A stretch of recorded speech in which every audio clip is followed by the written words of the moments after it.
Well, good evening and welcome. Welcome to Rangers Radio. Join myself, Fox Chair, on the panel this evening is Bridgeman and Port Bear. Evening, gentlemen. Good evening, Bridge. Good evening, Ox. How we doing? Can I say a big good evening to you guys in the panel? Huge good evening to the boys in the lobby and to all the Rangers fans all over the world listening in. Good evening and welcome to Rangers Radio. What's the update on the TV, Bridge?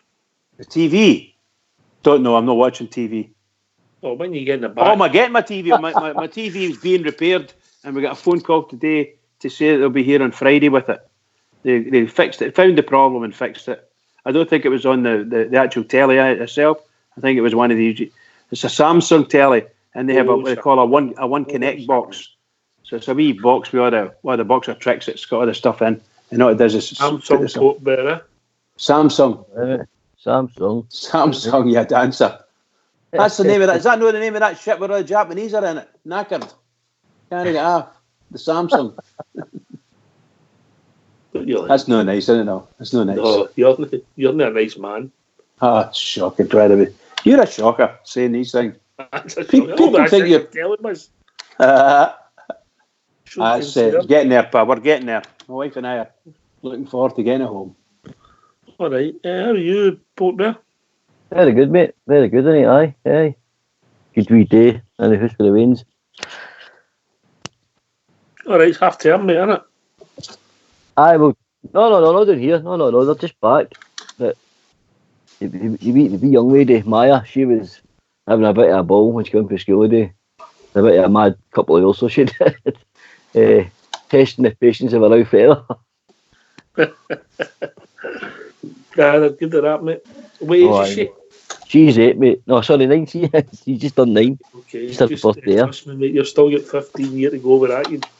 Oh, as you know, mate, I've only 4 older daughters. Oldest one's 24, right down to 18. So I know I've been through all them trying teenage and teenage plus into 20s years. Aye, mate, very testing having girls. Yes. Oh, that's a funny thing, that, isn't it? What's that, Bridge? What are you laughing? I was saying that I had 3 sisters, you know, and you know just exactly what you're talking about. Not from my father's side, I never experienced that, but certainly girls in the house and so on and so forth. My God, it's murder, Paulus. It's absolute murder. Yeah. I think they should bring back these French, Swiss finishes in schools, mate. Just stick one in the bottle, that's what I'd do. Oh, no, You've got the poor corona, people with the coronavirus, you're sticking on a woman into Boston. What's next? Well, see, Mrs. Prince Canny says, well, exactly. Well, man, one more sleep, you might get a nap in the morning if I'm in before the game. Well, let's hope so. No, I'm looking forward to it. And the game. I think when the tie was drawn, Port Bear, we were pretty confident. Would that be fair? I think we all thought we had a good draw, mate. No, we were all aware some of the teams we could have drawn, and on the form that we were in, when Braga came out, I think we were all sort of going, well, my 16's possible. I certainly was. Over the last couple of weeks, my opinions slightly changed until I watched 2 or 3 of the game highlights for the Braga games over the last few weeks, and I'm quietly confident again, mate. All right, good man.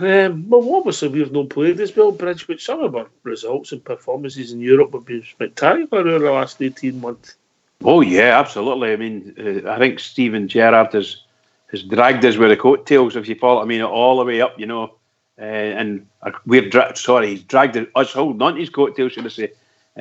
Getting there, and I think we've been in some games absolutely magnificent, and I take my hat off to Alfredo Morelos. He has scored some sensational goals for us, absolutely sensational. He's been dynamite for us, dynamite. Unfortunately, he's not quite on his game at the moment, but hopefully that comes Wednesday. Hopefully he'll kick on tomorrow night, mate, and we'll see Alfie at his best. Well, let's hope so, because I think he's a fabulous player. Well, I'll tell you what big plan is. I think we'll hear for the manager, if that's all right with you two boys, yeah? Magic for me, bud. Yeah. and then we'll take it from there. But after the manager's been on, if people want to join us and give us their thoughts, what's the number, Bridge? The number's 0141 356 1972. Where else can you join us, Port Bear? Join us on Skype at rangersradio.online, and you'll be brought in by our man Fox, I believe, Technical Terry. Yeah, the boys are sitting in the background, beavering away there. Beavering away. I don't know if they can afford Samsung systems, you know. Oh my God, what you like? What a shocker you are. I think I just given Page up to get Bridge a new telly. Right. What do you want, Bridge? 70-inch? I don't know. My house would take 70-inch right enough, you know, but 65 is okay. Thanks. Okay.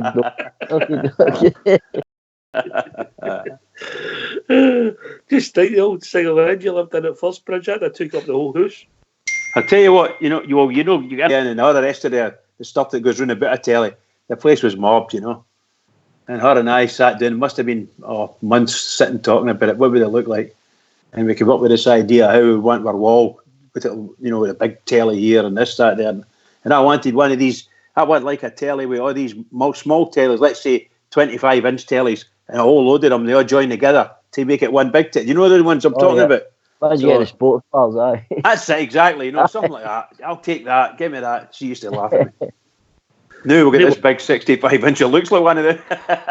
They were actually laughs at you. I know, pal. I know. Mental. Radio rental, as they say. Radio rental. Good on you. Right. Get yourself on mute and we'll hear from your manager. I can't even repeat what CC said me. Get yourself on mute. We'll hear from your manager, Stephen Gerrard, NBE.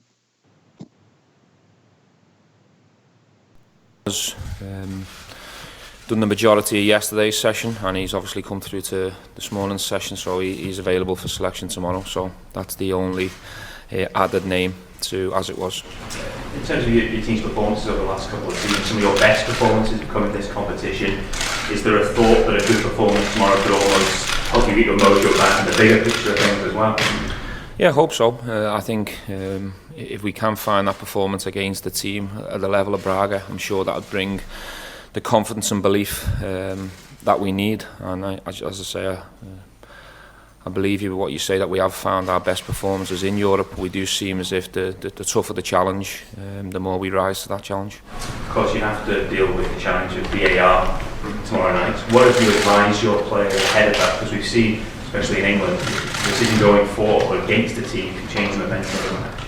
Yeah, we had a meeting here a few weeks back where a couple of the Scottish referees came in and explained the rules of VAR, what the referees and UEFA are looking for and what they're prepared to clamp down on. We obviously have echoed that meeting to the players and made it nice and clear. So the players are well aware of what to do and how to act in certain situations. But it will be slightly different than what we're used to. So, you know, everyone has to be ready for that experience, staff included. I was going to say, it's part of the challenge if something does go against you, don't let it knock you off your stride and lose any momentum you can. I think the most important thing that come out of it was to keep playing. You know, there's certain situations where a flag can go up or a flag can stay down, and in normal situations that might lead you to stop or wait. So it's important that we make sure we play right till the very end. It's important that we don't use any kind of gesture of VAR or try and crowd around the referee or go towards the monitor. They've made that very clear that they will act in that situation and dish yellow cards out. So the players are well aware and we've made it nice and clear. But one thing's for sure, we're going to have to be careful and make sure that we behave and we're very disciplined during the game, over both legs. Change your mindset at all on the touchline? If a goal goes in, you might be a bit more confident to celebrate. It's easier said than done. You know, I normally go off the crowd reaction, or when you get close to the goal, it is one of them things that it can kill the moment, if you like, if a goal's chalked off. So yeah, maybe it might make me a bit more calmer on the side, but that's not a bad thing, is it? You think the system is still got improvements to be made on it, and how it works when you've seen the number of controversies that have been done to it?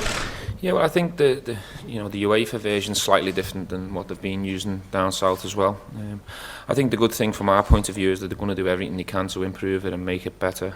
I actually watched something Arsene Wenger said recently what he's trying to introduce, so I'm sure as time goes by, the version that is now will improve and get better, and it will become a more enjoyable thing, because there is large parts of VAR that have been really accurate and made the game a lot more fair.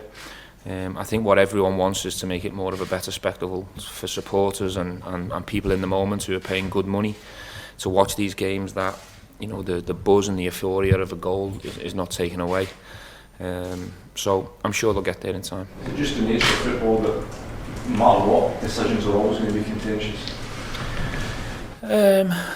Well, I think if we're looking at the main things in the game, and VAR is not used for everything, and there's not too many delays, I'm all for it. If it improves the game and makes it more fair, and you get the real important decisions that make the game a lot fairer, I'm all for it. But I'm not all for the stop-start and ruining the rhythm and the speed of a game, because I think that's the reason why we all love it.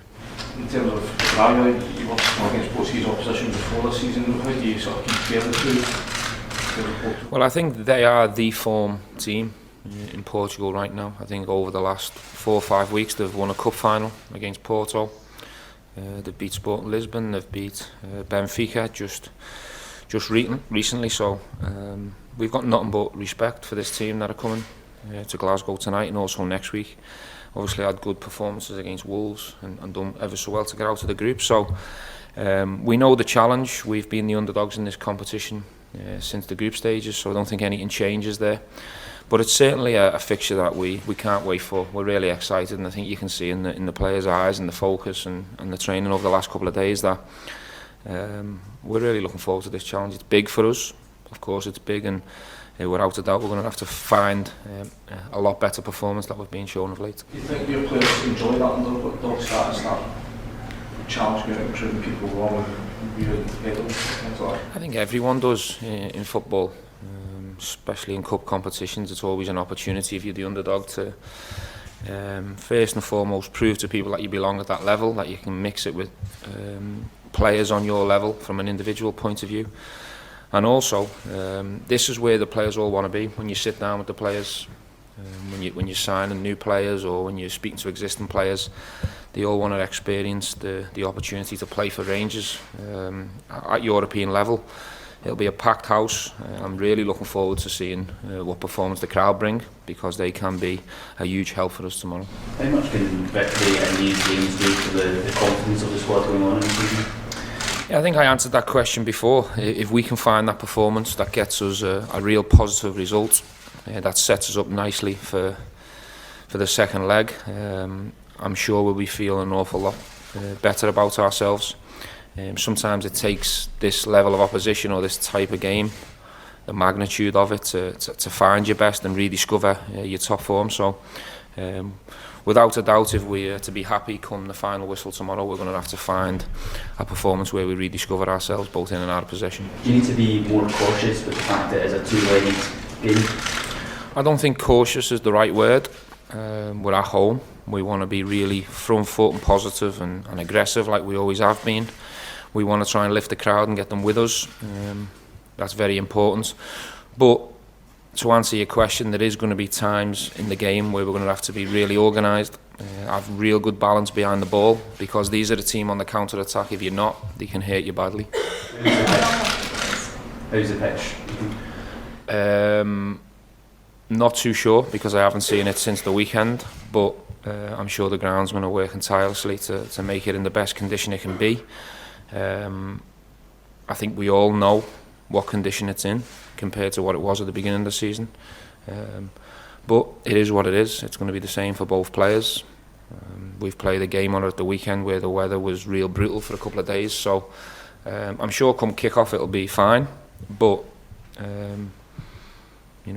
I said last week that it's not in the type of shape that I'd quite like it in. Yeah, it'll suit your players better than perhaps the Braga players are playing in the climate they play, and they're probably not used to the same sort of situation in terms of the pitch. Yeah, I don't know. I'm not sure weather helps determine score lines at this level. I'm sure Braga going to be well prepared for Glasgow and the conditions and what to expect. I think the last game I watched on Braga's pitch, I don't think their pitch is too clever either. So, look, it could play a part. The conditions, the wind, the rain. I don't know what type of weather to expect. The pitch could cut up. So it is important that we do take them things into consideration, but I don't think it'll have a major impact in the final score. Braga aren't training tonight. Is that discussion that you had with the club?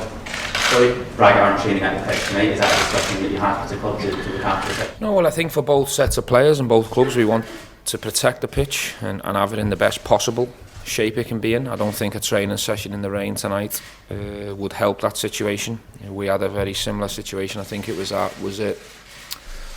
help me out here, was it Vienna, where we were told to keep off the pitch last year. So it's not a tactic from us. If the pitch was in great condition, we'd more than welcome Braga to go and use it, but I think they're going to use the facilities here to make sure that they can train and prepare properly. But it's not a good idea for both clubs for someone to train on tonight because of the game on it at the weekend. Mark, did you have one last question? I just wondered if you would indulge, take one box, but as you wait for press conference, if the, I mentioned briefly at the weekend, but we haven't asked you, if the Man City punishments are upheld, how would you feel as someone who competed against that team? I've got nothing to say on that matter. I said what I needed to say at the weekend. I'm looking at it to see how it develops with interest, because obviously I was heavily involved in the season that's in question. As we stand right now, I'll say it again, what I said at the weekend, Manchester City are champions. We were runners up. That's life right now. If that changes, then I'll have something further to say.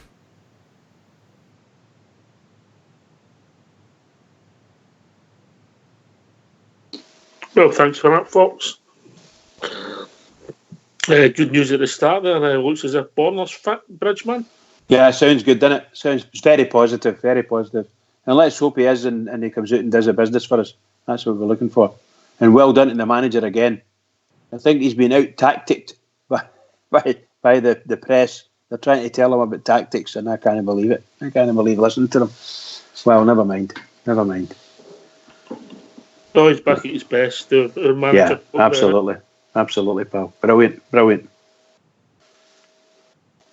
Court Bell, you back with us? Yeah, mate, aye. He's back at his best. Sounds a wee bit more upbeat, you know. Takes that on his stride, mate, doesn't he? He sounds like things the guys have reacted well this week in training. And he's obviously seen something maybe that he's not seen previous training sessions.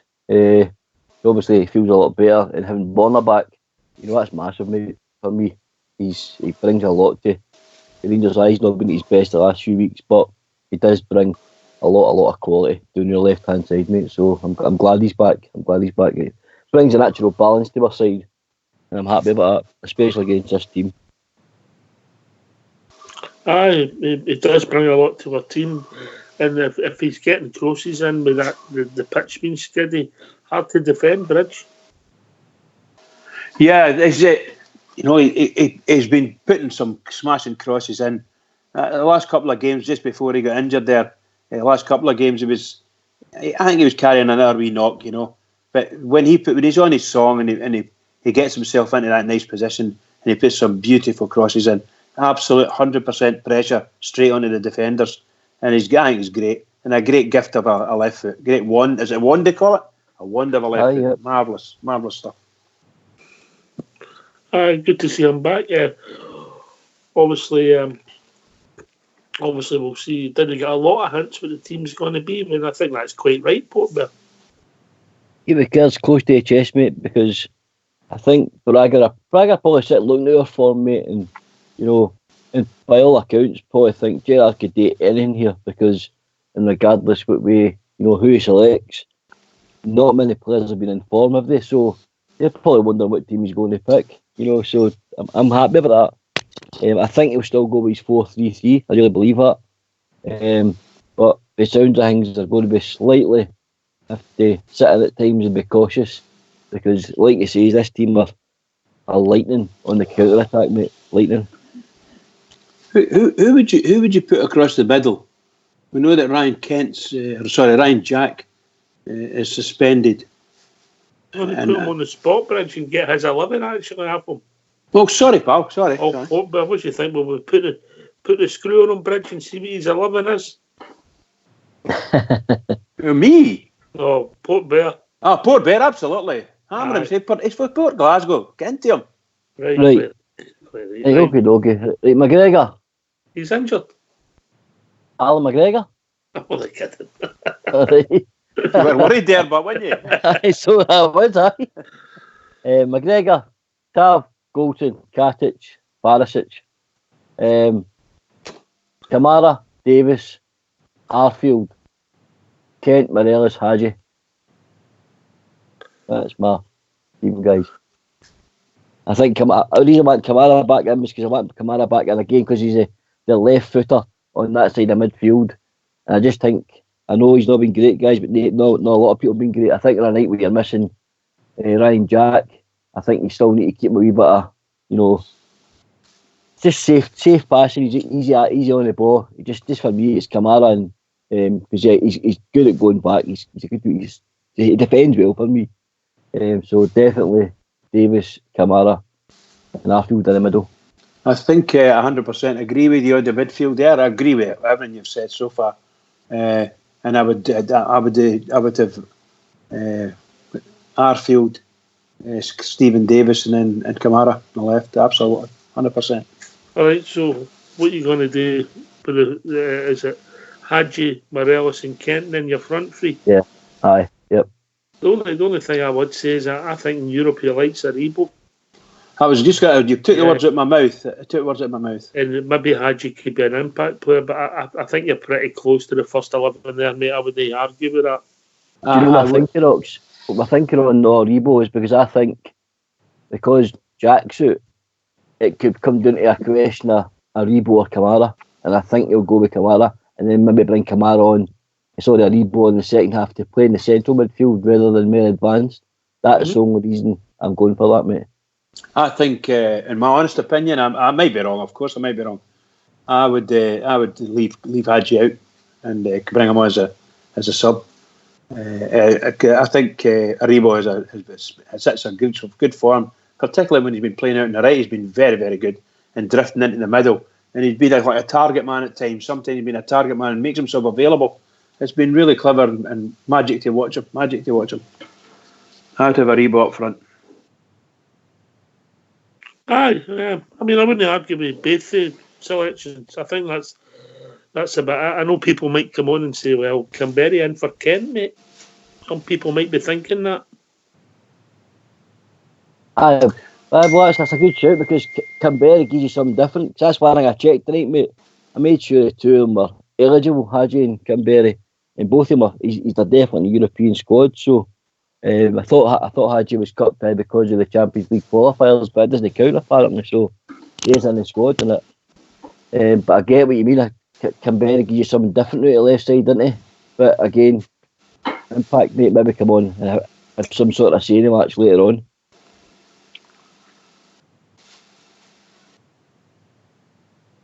But if people want to join us and give their thoughts on the team, Bridge, what's the number? The number's 0141 356 1972. Where else can you join us, Port? Join us on Skype at rangersradio.online and you'll be brought to the call by Fox or Technical Terry. Aye, I mean, but I suppose so. We've got Jordan Jones could subsidise the white players, Canberra now, Hadji's self, Aribo's a change. We've not really got, what we've not got there is we've not got a natural ball winner in midfield. Would that be fair? Aye, totally fair, mate. Yep, totally fair. I think Arfield's done quite well in the ball winner, but not natural. I don't think he's a natural ball winner. It's nobody's game's just about, is it? Absolutely not. You know, I mean, he doesn't shrink away for the tackle, but he's not exactly, how would you say, he's not exactly John Gregg, is he? No, absolutely not. You know, my God, could he tackle him? She was. I think the toughest tackling player we've got in the mid-left part is Jack. The rest of them, I'm not saying they pull out of challenges, but they're just not, as you say, Doc, it's not a natural thing. I mean, they're not going to, let's just say, you're not going to see Kamara throwing his body in the road of anybody. That's what I mean. A baller. What was that game? He made that tackle. Hamilton, was it? Hamilton game. Aye. Yep, Hamilton game. He smashed his knee, back down and smashed his knee again. Landed on it. Is that the one? Yeah. Again, the plastic pitches. Shocking. I mean, Stephen Davis is tremendous at taking the ball off for players, but he does it with intelligence. He steals it. He pickpockets you, which is superb. That's just doing the absolute reading of the game, mate. Sorry, guys. Sorry. I was going to say that I absolutely love Stephen Davis. I think he's a marvellous player for Rangers. He's been a great servant for us so far, and I'm including the time he had before. Probably one of the best players that's probably ever played for Rangers. Kind of from a consistency perspective, massive amount of international caps. But I have said it. I said it at the end of last season. We have to start to think 2 years ahead.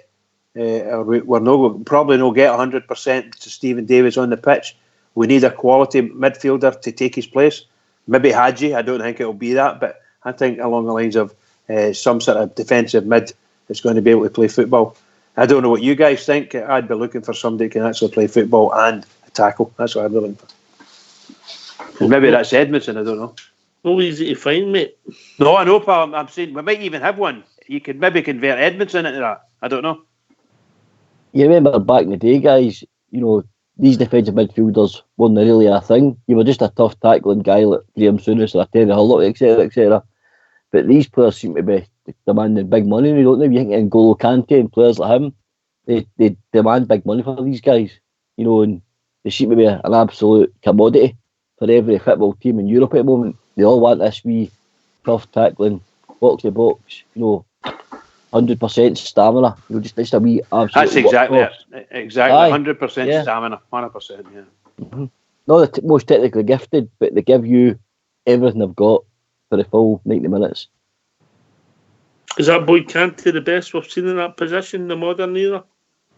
Makelele, Kante. After Claude Makelele, mate, it's got to be him. I think N'Golo Kante. If you think of him in the Leicester team, how well, he relatively came from nowhere into the Leicester team, and he's an absolute gem. Into a French international World Cup winner, gets his move to Chelsea, mate, and he's never really looked back, has he? He's not the biggest of guys. So it just goes to prove you don't need a big, imposing, 6'4" figure. No. All the hard work. He's a diminutive wee man, but he's got heart of a lion. You know what I mean? And he's also a good, like Stephen Davis, mate. He's also a great reader of the game, mate. Yeah, they don't come along very often, do they? They don't come along very often. These guys, a Stephen Davis, a Kante. I'm not saying that Davis and Kante are much of a muchness. I wouldn't say that, but I would imagine Kante's a bit better quality-wise than Davis. But overall, they're very good at the job they do for the clubs that they're doing it for, and absolutely amazing. I'm watching that wee Kante sometimes. Although sometimes he's just prone to make a mistake. If he falls over his feet or he slips on the turf. And when he does that, the whole team's lost. He's such a kingpin in the middle, But great players. We've had some great people in that position. As you mentioned, Greg done it for his Ian Ferguson was maybe somebody that sprang to mind. Jonas Tern, he was my favourite in that role. Never seen a lot of him, mate. We never seen a lot of him. Come on, I know he gave us a great goal against them, but we never seen a lot of him. Butch Wilkins? My favourite in that role, maybe in that sort of era, would have been Spackman, mate. Yeah, I think he's possibly one of your favourite players ever. I think because we never seen him, because he moved on because of the 3 foreigner rule, mate. He never got the longevity with the club, but when I seen him, he was a giant of a man, mate, and he could play as well, I love that. I love that. It's great to watch. Very elegant on the ball and off. See, for a big guy, he made the game look easy. He just made it look simple. He's a good player. I like that, just Spackman. Liked him.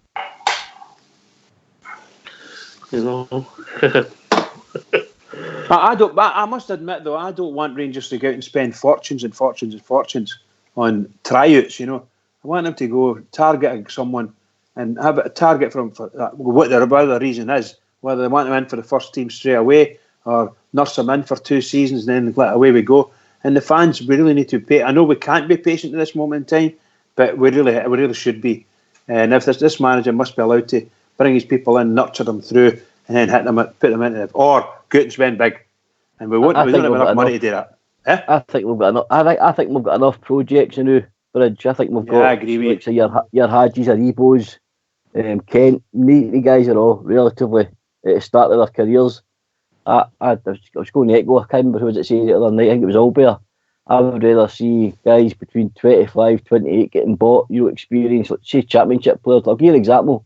Matea Vidra to Burnley was a forward that was linked with Rangers over the January transfer window, but we apparently couldn't get him because Burnley never got a striker in. That's the sort of player that I would like to see.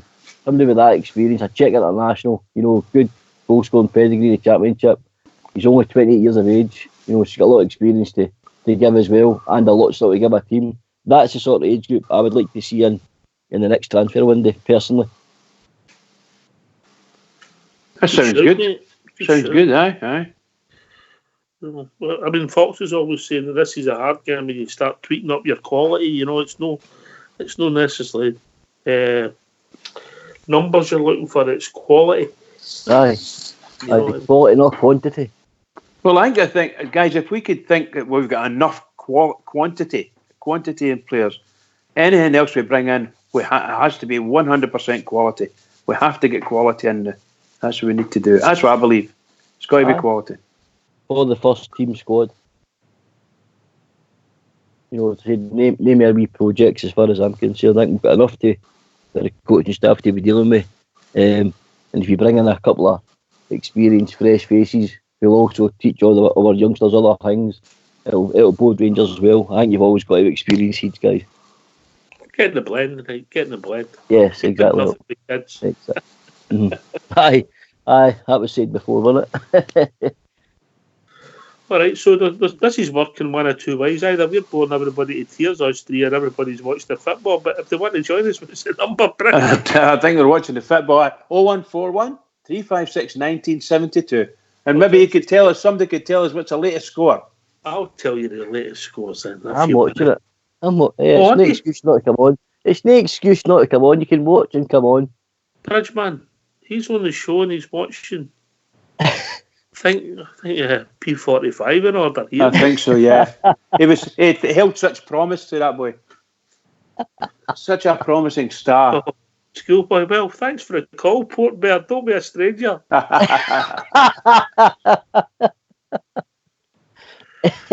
I've just been oxed, not axed, oxed. But you've still not told us the scores. Atalanta. Aberdeen have just equalised the last minute against Kilmarnock. That'll go to extra time. Oh my God. Spurs are getting beat, and Atalanta are in Valencia earlier doing 4-1. That's what Spurs are losing. At home. 1-0, 2-0. Timo Werner scored a goal, yeah. Mind you, I tell you, still a few minutes to go. Still about 15 minutes to go, mate. They're a good team, RB Leipzig. Good team. Well, aye. I'm interested to see how that pans out in the Financial Player League with their team, but there we go. That's another story. There's a lot of clubs that go their shoulder with New Oaks. There's a few clubs nervy. Well, I would be nervy as well if I was behind the biggest scandal ever in British sport as well. I'd be worried. Aye. I'd be really worried. What do you make of this, guys, if you don't mind me asking a question? One question. What do you make of this Manchester City and stuff that's going on? I've deliberately kept away from it. I've looked at the headlines. I've not read obviously the devil's in the detail. I heard an article when I was driving into work today that they're pretty confident that their lawyers will get it overturned, So, wow. That's something else if they can do that. That's something else. Because, I mean, the size of the fine, I can't remember, 20 million, 30 million? 30 million. 30 million? 30 million euros, yeah. Yeah. So it's about 25 million quid. Aye. That's enormous. That's an enormous fine. A lot of money to me, Port Bear. It's not a lot of money to you. Well, you know what I mean. What can I say? I would suggest that they're going to have a really good case for that to be overturned. The size of the fine alone tells you there's something they must have something on it. They must have something on it. And it's UEFA you're fighting, innit? Sometimes you can't fight them. Yeah, we'll have to listen to certain people up here, but they should worry about themselves, you know. Exactly, Brian, and so they should. Well said. So they should. A club like the other. Fox is sitting there patiently. He's going to come in and join us. He's just gave me the wire there. Give me the wee nut. How we doing, Fox?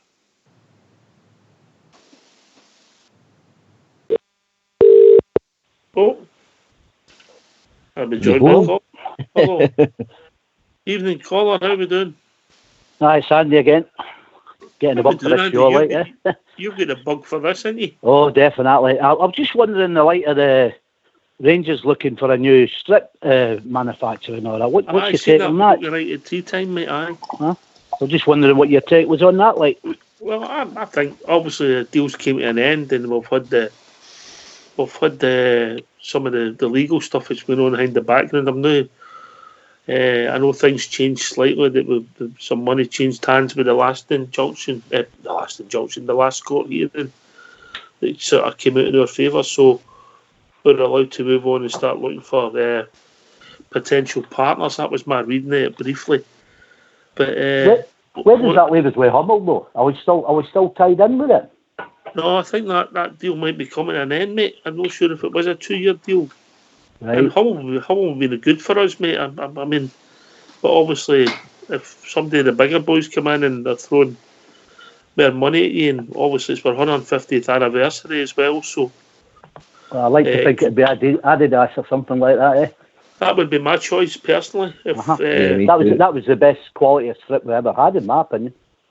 I've got to be honest with you, the Hummel stuff, and trust me, there's a lot of Hummel stuff in this house of mine that we've bought through the club and that, and there's no complaints with the quality of stuff we've bought. Me neither. I've got to say it's been all right, and I think Hummel have been very, very good for our club, and I think they got the club.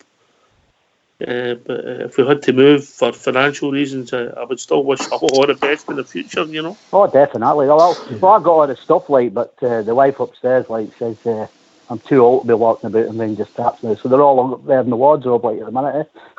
So it's brand new as the day I bought them, like, you know. You just keep it for the bedroom? Aye, I've got you.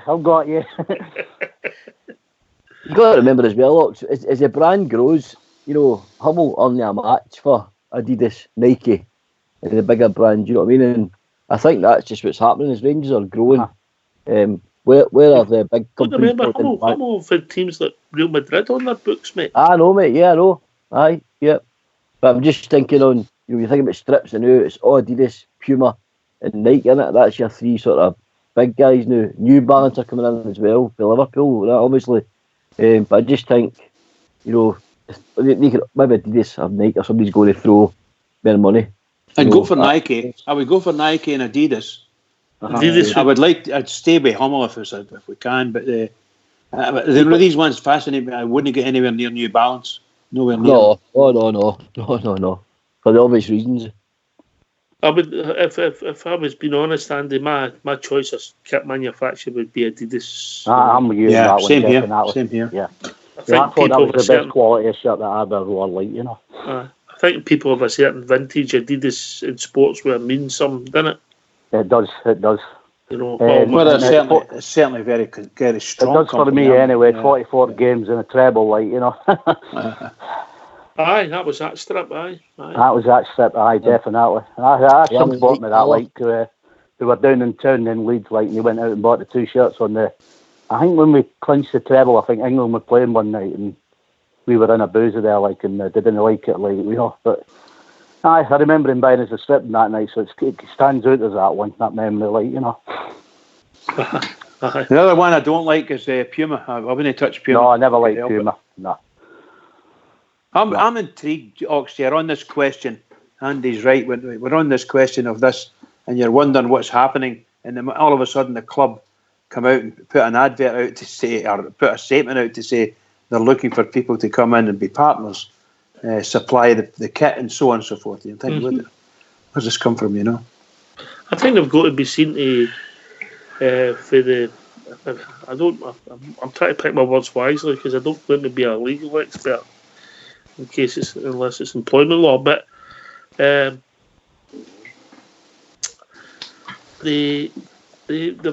been asked to do certain stuff, and obviously the thing with Sports Direct wasn't the fact that they never get the contract. It was the fact they never get the chance to match the contract. Seemed to be my issue in layman's terms, Bridge. So maybe they're putting it there to see if they'll come in and what will happen, and there might be a legal move. Once again, I'm guessing because it's something I'm not an expert on. Well, an expert nothing, but I know if there is a way of doing it, I would love Rangers to actually get it done and try it out. As long as we're fully backed from both a finance and a legal perspective. I don't want us to be going so far down the road and all of a sudden we find that the judge says you can't do that. You know. Aye. I want us to do what we need to. Do you know what? I'll say this in all honesty. I would do without strips. I would do without us distributing strips. Put it that way. I would do without it. I'd just get Hummel to supply the club with the strips, you know, for the football, and that's all. I don't have any distribution at all. I'd rather do without than give another brown copper coin to them and Sports Direct. I would. Yeah, I get you. I get where you're coming from, you know. Yeah, my take on that is I'm hoping it's the start of getting rid of this guy. Like, you know, this guy. So, Andy. I'm not going to swear I do it until I get on that. I'm a bridge man. I'm the same with the referees and all that. So I'll leave that for another day, like, you know. But if I get on that, I think I could rival the bridge man for the BBC and all that stuff. Like, you know, I could. I'd like to think we're coming to an end with the guy. Yeah, you know? I think that's what's going to happen now. I'm hoping that's the case. If that's the case, then I think it's win-win for all of us, isn't it? Because they'll certainly go forward. If he's nowhere around that club, they'll sell millions. You know that, and I know that. You know. But you know that guy, if he stays in somewhere, if he's any link at all with us, he's taken something like £4 or £5 million off Rangers, and he's given nothing. Nothing to us, absolutely nothing, and it's nothing short of disgraceful. Just robbery. He didn't bagging on the Rangers fans chasing him, did he? Thought he's bullied everybody he's been along with, and he didn't. You see, I can't understand who the Newcastle fans stand for it because they're a bit, you know, they're selling, aren't they? You know, but they seem to stand for it there, don't they? You know. Oh, he's got them with the short and colours. Oh, definitely. Every other year he's come out and saying, I'm selling, it build their spirits up. And then all of a sudden, can't get enough money for us, you know. My theory on that is, you see why I don't think he wants to let go of Newcastle, because see whoever gets in there, they're going to find out the same problems when they started turning the pages at Rangers. They're going to find a bigger shock than what we encountered. I think he's done the same to them. Will you open the drawer? Definitely. We'll see. I mean, we'll see what it takes us. But I think that was just a marketing announcement today, so that people know what's going on. I don't think you would usually have that in the front of your football news, because usually these things are just done and then you get an announcement. But I think it was done for a reason today, Andy, so that we all know what's happening, and then hopefully the club will get the right commercial deal, favourable, and everybody gets what we want. We get rid of the people we want. We get a good deal on good strips, and off we go. Here's another one I want to throw at you. What do you think of the Filth getting Clancy 3 games out of 4 for the period? 4 out of 5. Is it 4 out of 5 now? Listen, I'm not going to say this again. Can you watch your line as you come on here? I know. It's just bamboozling, Andy. It's just bamboozling. And I didn't think you could do that. That's what I was trying to say 5 minutes ago.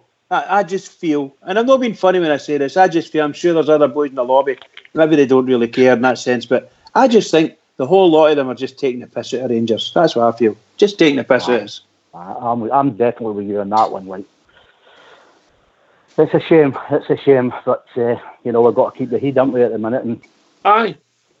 You know, I mean, sometimes it's very hard. I mean, like I say, when I get on with Shuggy, I mean, I'll give you what I feel and how I want to say it. Like, you know, Bridge does that. Like, you know? He hides his emotions very well. Oh, jeez, you know. I've never lost that, I'll tell you. Well, I'm the same, but you can't you can't get away with it in this day and age. You say anything, you offend anybody now these days, don't you? You know, anybody and everyone, you know. But, you know, it's just a shame what's happened. It breaks your heart. That's I the keep last. telling Bridgie to take a life out of my book and be nice to everybody. Oh. Is that right? Aye, right. So he is. You know he's nice to Aye. everybody. You know that, don't you? Aye. That's what I keep telling everybody, Port Bear. If everybody was just nicer to everybody, the world would be a better place. Indeed, mate. Indeed, it would. I see the wee team got knocked out of the cup today, didn't they? That cup they're playing over in wherever they're playing. It's good for us to be there. It's good for us to be there in with these teams. It means that we're seen in the same light as them. Scoring a lot of goals, but they seem to be losing a lot of goals in this tournament here. I've not seen any of the games this year, but Fox was telling me, I was speaking to Fox, he said the goalie, one of the goalies, and he said he looked about 12, you know. Aye. And what do you think the team will be tomorrow night then? Give us your team, Andy. Well, I've got a Shagger in goals, obviously. I had the Tavernier at right back. Got with Barisic at left back. Well, I'll not put that argument because I've done it a couple of times, so I'll have to go Golston and Katic, I would imagine. In the midfield, I would have Davis, Rebo, and Adji. And then with Miraz, Arfield. Who's the other one? Kent. No, I would drop Kent, and I would shock you with this one probably, but I would go with Stewart. I'd give that guy his Spurs there tomorrow night. Something different, you know. Because he goes thin from side to side as that guy. And that's the one I'd probably put in, you know. Interesting, mate. Interesting. How are you lining up there with that midfield? I was going to ask you, Samuel. Andy doesn't know what a midfield means, does he? I used to good midfield in me, actually, eh? No, you were you? No, aye. Were you for Partick then? Oh, aye. Definitely. Everybody for Partick's a good midfielder. I'd be, like I said, we've been down the league since we were two, like, you know, and I had Birmingham and Sunderland representatives coming to look for me, like, and I wouldn't sign because I couldn't sign for Rangers, and he never picked me again. But hindsight's a brilliant thing, isn't it? You know. Sometimes you make some fabulous decisions, don't you, in your life? Oh, you certainly do. I ended up in the drink and the smoke, like, you know, instead of going and trying, like. But he never spoke to me again. This is the first time I've heard that story, eh? Oh, yeah. Well, I had to cut back on that when I got diagnosed with diabetes. Oh, hold on, to ask Mrs. Bridgman to give me some hankies in. Hold on. We've heard these stories. Midfield, I'd probably... I'd like to see Rangers going 4-4-2. I still think that's the way to play, you know? Modern football doesn't dictate that this way, and I don't think Steven Gerrard would play that, do you? No, I think he's very... There you go, sorry, mate. I don't think he'll change his formation, mate. He's been really, really consistent in the 18 months, you know. I think we'll win, though. I think we'll win with 2 clear goals. I just hope we don't lose the away goal. We seem to play when we play better teams, and I'm just hoping. I'd snipe your hand off for that, mate. That result. That's my line tomorrow night. I'm going for like 2-0 and 3-1, like, you know. Oh, I'd bite your hand off for that. Port Bear. I just think we'll play. 100%, Andy. 100%, mate. Play, haven't we? We've got to play. We've not played again yet, you know, so we've got to come out and, come on, let's just have a go at it, like. You frightened me last night when one of the guys said on the radio that he might play, you know, very defensive and all that. You can't play like that because you'll get done if you try that kind of game. This could be the game, Andy. In my opinion, I see this to Bridge and Ox earlier. This could be the game to reignite their season.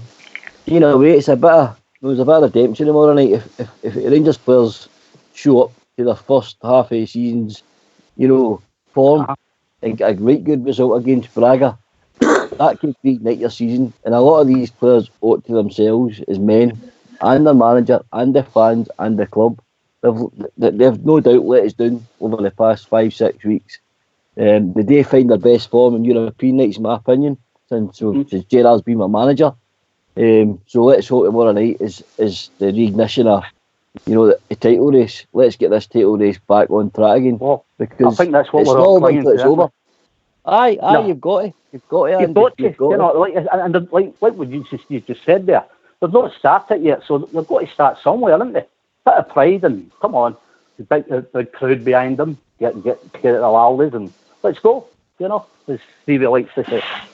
It'll be bouncing up there tomorrow night, mate. And if you can't go up for that, you may as well just put your shirt in the flare and walk out the door. The fridge is full of beer for tomorrow night, and the vodka's chilling, and I'll be up for it myself. Although I like, but yeah, I think we're going to do it tomorrow night. I've got a feeling. I have to agree with you. Certainly, I'm desperate to do something, but I'd be really happy if we didn't get beat, number one, because I think we're a better, or have been in Europe. In some instances, we've been a better away side than a home side. But I do feel as long as we don't lose a goal, I'll be quite happy, because we can always try and sneak one.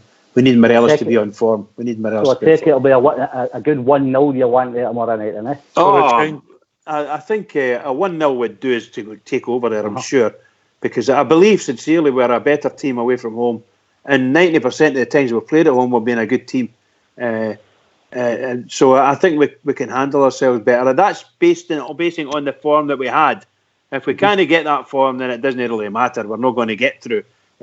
But we need to get our form back, and it has to happen tomorrow night. And we have to do and show them just what we're made of, and that's what we really need. I mean, we turn up and do it. I think you're right there, because if they could go with a good result over there, but by all accounts, it looks like there's going to be a good 20,000 is over there. So there's not going to be a problem there for our support being right behind them, is there? I think we'll be all right aiming away crowd-wise. Crowd-wise, but whether the players can get up for it, isn't it? Obviously, it's a tie that could go either way, and you just need to bounce of the ball, and hopefully we'll get that. If we play like we did against Porto at home, we'll get them again. We will get them again, no doubt about it. It'll be interesting to see where this theory comes after they get through and we get through. We draw them, and we got the VAR. That would be interesting to see, wouldn't it? Aye. Well, I know they wouldn't be happy with that. They would not be happy with that. Oh, that's what I mean. I'd have them rattling before we even kicked the ball against them. Well, you're right about Erox. Regarding Porto, I was watching highlights of Braga and Porto today. They certainly didn't dominate them the way we did. They managed to score their goal and hung on for dear life to keep their 1-0 lead. But let me tell you, Porto, and it's the same against Benfica. Porto and Benfica and Sporting Lisbon had a host of chances. They just couldn't hit the back of the net. So, I mean, in my opinion, there will be chances tomorrow night and plenty of them, mate. They're not as tight. They're not as tight a unit as I thought they were. Originally, I was only going on their form and the record. But having watched them, I strongly believe they're able to get at, mate. They're not any great shakes. They're able to get at. Listen, we're Rangers. We shouldn't be afraid of anybody, no matter who we're playing. Let's just go and get them. Simple as that, isn't it? Have the belief and get stuck into them. Yeah, mate. I mean, I think with the crowd behind us and a positive, we will go for it, and we'll play at a tempo tomorrow night that has been missing bizarrely. Bridgman, 100%. They're mystifying. The way we're playing the football at the moment, and okay, we haven't seen every game because a couple of them have been away from home. But even watch them away from home, we have got no tempo in our game at all. We might get 5 minutes of tempo and then it falls away. And I don't know whether the reasons for that. I've got no idea, but I don't know whether it's the teams have matched us and they're matching us in the midfield and we're not breaking it, and they're picking up second ball better than us, and all the other wee reasons it could be. I think suffice to say, teams have sort of switched on to the way we play, and they're outplaying us in the midfield, and their tactics are standard tactics. 90% of them, they'll do a long ball. They'll just do a long ball and then put 2 men or 3 men up there when they're going to do it, and we can't handle it. We've seen that many times. Maybe only handle 50% for a wee while, but then it starts to be. I mean, goodness sake, Livingston nearly got a goal with a ball straight through the middle. Hamilton scored a ball straight through the middle. Kelly scored a ball straight through the middle. You know, one bounce, you know, a wee flick off our defender and it's gone. We can't catch it. Unbelievable stuff. Unbelievable stuff. Whereas last year, when we were playing really well, we were picking these balls up. Every second ball was getting picked up. We were using the goalkeeper properly. We were really on our game. But we've not been on our game for a wee while. And I can't put my finger on it. Other than all the crap I've just spoke, I can't think of anything else. Do you think the fact that we played very well to get ourselves back in it last season, did them very 1-0, went away, brought an unfit Defoe and an unfit Davison, changed the team for them too, and he's all right. He's only done it with the one with Adji this time, and you know they're coming off for actually getting the fill for right good doing in both games, and the guys are in it. Do you think maybe one of them or two of them's taking their battle and they said, "Wait a minute, we've got you into this position, so we're not going to pull because I'm getting trapped out of the team." I think by the that time, could be a theory. I think by the time Hadji came in, we dropped 5 points, didn't we? We drew with Aberdeen and get beat with Hearts. I think Hadji made his debut. He came on the last 10 minutes or something against Aberdeen, didn't he? That's right, yeah, he did, yeah. You know, so I would get your theory if we brought him in at the start of the one, then you put somebody's nose at a point. But we'd already basically dropped 5 points when he'd the boy got on the pitch, you know. Yeah, well, I think what cost us last season was the fact that he put that Worrell in. Oh, dear me. And I think that just caused a whole lot of problems there, didn't it? I just think I've read that at the weekend that he was getting an extended contract with Nottingham Forest. He's a cap. Well, Shuggy was on about that today, like, and he said he couldn't believe it. If you get him on about Worrell, geez, he goes blue in the face, man. I heard that Shuggy got a Worrell tattoo. I'll tell you what, he'll be spitting feathers now with that bad jest. I'll tell you when you made that statement. Oh, it goes absolutely nuts at the thought of him. Is that how? Because he got the tattoo and he left us? Aye. Well, there was lots of things he was saying as well, if I remember rightly. They're a stepping stone for me. Forest is my team. I get all that. You know, he's a Forest man and all that. But, you know, there's all that kind of stuff he was coming out with and all. You see, that's what bugs me more than anything else. All I want is, we're not going to get it in this day and age and that, but I just want people that are going to run through brick walls for us. And as I said to you the other day there, you know, like Big Aitley said, he's 110 and we'll back you on everything, you know. Too many people don't get it. A lot of them in that club don't get it, do they? But unfortunately, that's what we're left with at the moment, isn't it? You've got to look back where we were 18 months ago. Oh, definitely. You know, you've got to be honest, and the improvement's there for everybody. Yeah, we've had a bad run, but geez, even that compared to where we were 2 years ago, let's be honest, we played them, and every time we played them, people were saying, "Oh, I'll take 2-0 defeat." Now we're looking to beat them every time we play them, so things are moving in the right direction. Expectation-wise, we're back to where we used to be. We expect and hope, and it's in our head now that we actually want to go and beat them, and we actually can. We think we can beat them, and why shouldn't we think we can beat them? That's the good thing about it. Our trouble is we've not kept up the consistency of the game. I think so anyway. But if we get the result tomorrow night, it could change our season altogether. Oh, it could set us up, absolutely. We're 10 points behind. It's time for a tune. So get yourself. Oh, look at that, absolutely. There you go. Right, I'm on mute.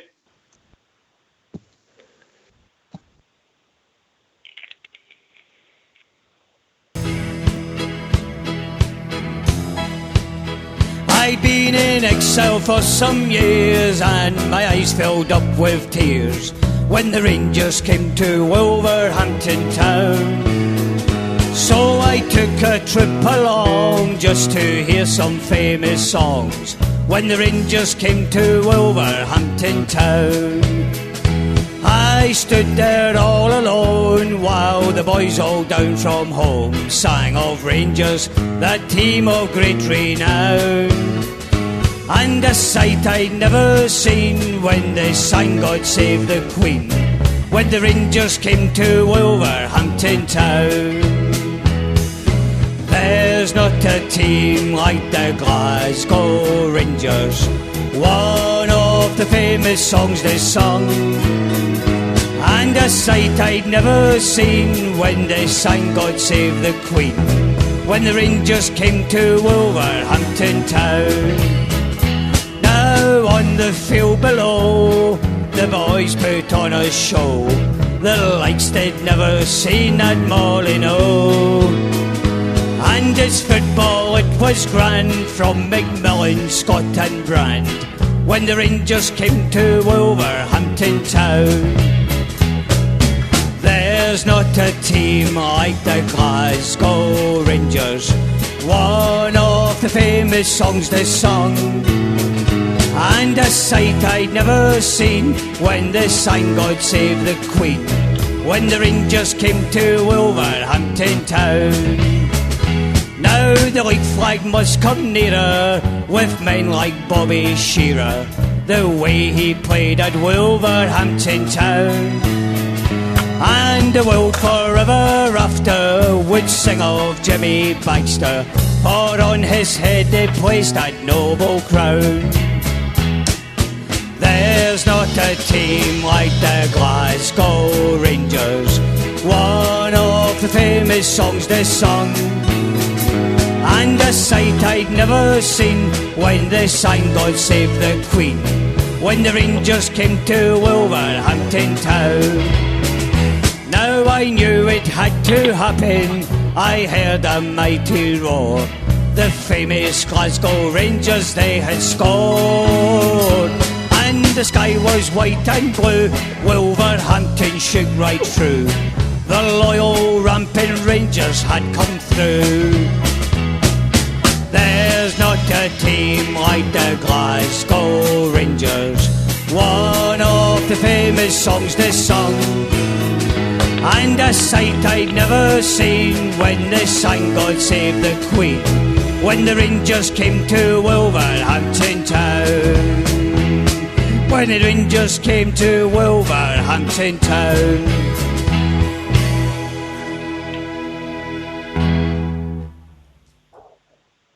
Oh. Great song. Wow.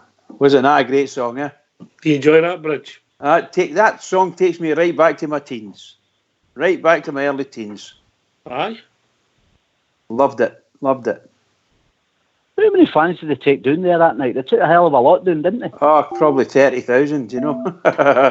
Seriously, marvellous stuff. Really good. Well, I heard a brilliant story about that a young boy had lost his train ticket, and a family from Wolverhampton. He was talking about it, and they said, right, okay, where do you live? Made a few phone calls, put the boy on a train the next day, paid for his fare, and the family from Glasgow sent the money back down, and the families became friends. By the way, that's a wonderful story. Got a caller in Oxford, the Philippines. All right, okay. Evening, caller. Hey, it's Mal from the Philippines. Yeah, it's Mal from the Philippines. How are you? All right, mate. How cold is it over there, mate? Yeah, it's a bit warm over here. Aye, it's the same here, mate. I tell you what, Oxman, I go with Bridge, man. I'll take a 1-0 tomorrow, no problem. You've been listening to him too much, mate. That's the trouble. He's affected your brain. Hey, Bridgeman. Bridgeman, I would take. Right. What will you take? I would play. Hey, Bridgeman, I would play Kamara and Stewart tomorrow. Would you put Stewart on? I was gambling in my head with him. I would definitely have Kamara on. I don't know whether I'd play Stewart. I don't know. I think Aribo plays a really good game out on the right, and because it's a European game, we might need someone of his calibre, as they say. But I don't be wrong. I don't have a problem with Stewart. Don't have a problem that way. So. I would definitely start on Bridgeman. I would start on tomorrow. Well, he's certainly due a bit of luck anyway. That's for sure. Is the caller meaning starting Stewart at the Park? I think. What do you mean, Bish? Where you had Stewart playing there? On the right hand side, mate. Right hand side, okay. Right up front then. And this Kamara guy, I think he's not bad. I think he's a good. I think he's not a bad player. Because I think Ryan Kent is off form at the moment. No, he's not playing well for us, mate. He's scored a few great goals for us, but he's not playing well. How long have you been in the Philippines, Mel? Oh, I've been here 10 years, Ox. 10 years? Yeah. Yeah. And still keeping up with the Rangers, mate, yeah? Hey, Ox, I watch every single match. Right. Every single match I watch. Do you watch it on your own, mate, or do you watch it with a group of people? No, I watch it on my own personal computer, like, you know. All right. With your wife? You watch it with your wife? Oh no, she's Filipino. Yeah. They're into basketball here. You know what I mean? Yeah, yeah. But I tell you what, Ox. Yes, you make my day. You make my day because I listen to your channel every single night. It's fantastic. I'm glad I make somebody's day, mate. I can assure you. Brilliant, mate. Listen, for us, it's just a hobby. We love talking about the Rangers. We're just normal bears, mate. Come together and try and put on a show. And Rangers dictate where we go, you know. Where I live here, it's a lot of expats. You know, but I think I'm the only Scotsman amongst them all. They don't really get the Rangers, do they? The English don't. Some of them do. I mean, no, no more. They don't understand. I don't think they understand how big they are neither, Rangers. But I tell you what, Ox, he makes my night every single night. Like, I'm 8 hours ahead of you. It's what? Right. It's 6:10 in the morning here. So you get up. You're up at 5 o'clock in the morning and listening to us. Is that what you're saying? Every night. Every night. Superb, mate. There you go. I love you guys. Listen, mate. Get my guy. You've made my night. When Fox gets up at 5 in the morning, it's for the toilet. Give my guys to Stardog. I think he's a very good tactical person. Never in his life. Stardog's an absolute gentleman, mate. He's a real top he's a bloke. gentleman. Dealing with a lot of stuff, mate. Brave boy he is. Well, anyway, Ox, man, I'm going to hang up now because obviously you're paying for this call. But whereabouts in the Philippines are you? In Manila?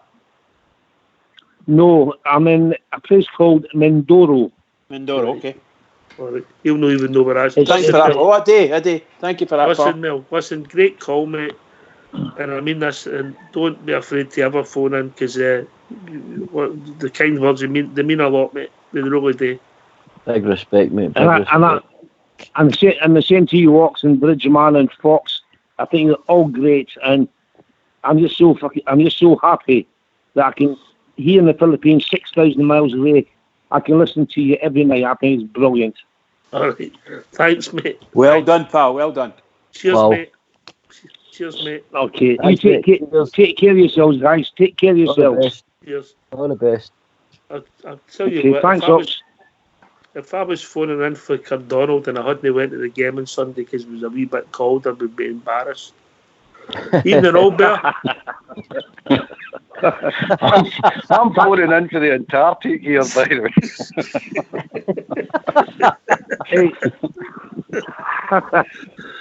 Oh, I tell you, I'm ashamed. I'm ashamed. I'm sitting here with a red face. How you doing, old bear? I'm good, pal. How are you? Oh, wonderful, wonderful. Right, do you want to hear my team? Wait a minute. I need to get a pen because obviously when you get a team, we have to put a pen through it. Have you ever got a team right? No. Right, okay. Go on then. McGregor, Tav, Beckenbauer, Katic, Barisic, Edmondson, Kamara, Hadji, Arfield, Aribo, Morelos. No Stephen Davis? No. I get the Edmondsman one, by the way. I can see that. I think that's 4-1-1-3-1. That's 12 players you've got in the park. No, that's no. Aye. Oh, we've also been joined by Big Al. Evening, Big Al. Evening, gentlemen. How are yous? How's your That was my neighbour phoning in for the Philippines. Yeah.